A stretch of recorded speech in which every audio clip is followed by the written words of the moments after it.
ফিলিস্তিনি স্বাধীনতাকামী গোষ্ঠী হামাসের রাজনৈতিক শাখার প্রধান ইসমাইল হানিয়ার মৃত্যুর পর থেকেই জল্পনা শুরু হয়েছিল গোষ্ঠীটির পরবর্তী নেতা নির্বাচন নিয়ে। অবশেষে সেই প্রশ্নের উত্তর মিলেছে নতুন নেতা ইয়াহিয়া সিনওয়ার।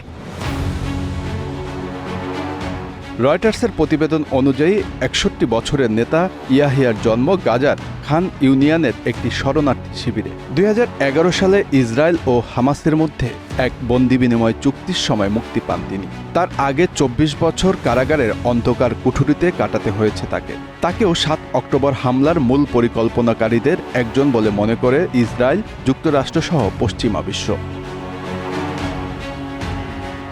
হামাসের অন্যান্য গুরুত্বপূর্ণ নেতাদের তালিকায় রয়েছেন মারওয়ান ইসা, যিনি হামাসের সামরিক শাখা আল কাসামের ব্রিগেডের অন্যতম শীর্ষ কমান্ডার। চলতি বছরের মার্চে ইসরায়েলে ইসাকে হত্যার দাবি করেছিল, তবে হামাস বিষয়টি নিশ্চিত করেনি।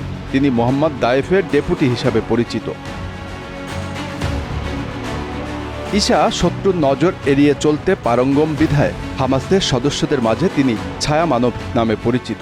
হামাসের দুই শাখাই মারওয়ান ইসার প্রভাব যথেষ্ট। তাকে হামাসের তৃতীয় শীর্ষ ব্যক্তিত্ব বলে মনে করা হয়। ৬৮ বছর বয়সী খালিদ মেশাল, তিনি ২০০৪ থেকে ২০১৭ সাল পর্যন্ত হামাসের নেতৃত্ব দিয়েছেন। হামাসের এই নেতা ১৯৯৭ সালে বিশ্বজুড়ে পরিচিত হয়ে ওঠেন। সে সময় ইসরায়েলি এজেন্টরা জর্ডানের রাজধানী আম্মানে তাকে বিষ মেশানো ইনজেকশন দিয়েছিলেন।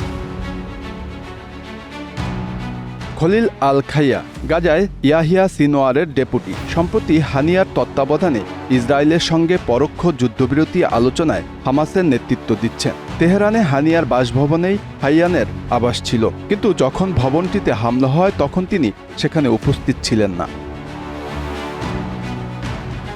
এর আগে তিনি ২ দফায় ইসরায়েলি হত্যা চেষ্টা থেকে বেঁচে যান। ২০০৭ সালে ইসরায়েল তার বাড়িতে আঘাত করে বেশ কয়েকজন আত্মীয়কে হত্যা করে, তবে সে যাত্রায় বেঁচে যান তিনি।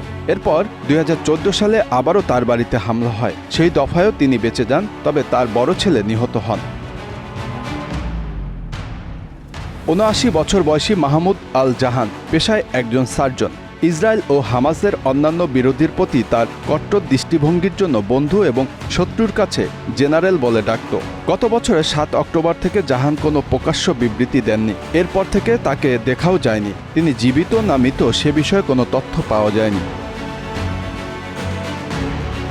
হামাসের এই নেতা ২০০৩ সালে একবার ইসরায়েলি হত্যা চেষ্টা থেকে বেঁচে যান। ২০০৭ সালে গৃহযুদ্ধের পর ফিলিস্তিনি কর্তৃপক্ষের সঙ্গে চুক্তির মাধ্যমে হামাস ক্ষমতা গ্রহণের পর তিনি পররাষ্ট্রমন্ত্রী হিসাবে দায়িত্ব পালন করেছিলেন।